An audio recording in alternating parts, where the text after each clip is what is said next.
across the Pico Genie impact range, the 2, 3 and the 4, the Android operating system is pretty similar across them all. So now we're just going to quickly go through how to factory reset the projectors. So this is really useful to do in the event that the projector's not behaving as you want it to, or maybe your iPhone or Android projector has had an update and it's not connecting through Wi-Fi, or it's not mirroring properly, or there's some issue with wireless connection.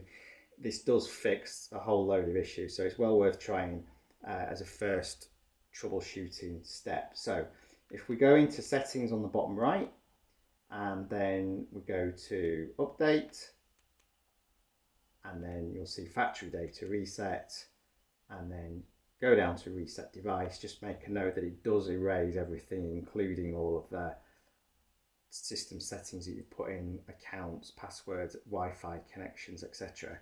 But if you do use a wireless keyboard, for example, you can connect the wireless keyboard and mouse to any of these projectors via the USB port. It's much easier to actually reset the projector and reset it all back up again.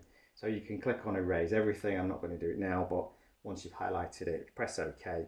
But you must leave the projector powered on via the mains, and it may take between 5 and 10 minutes.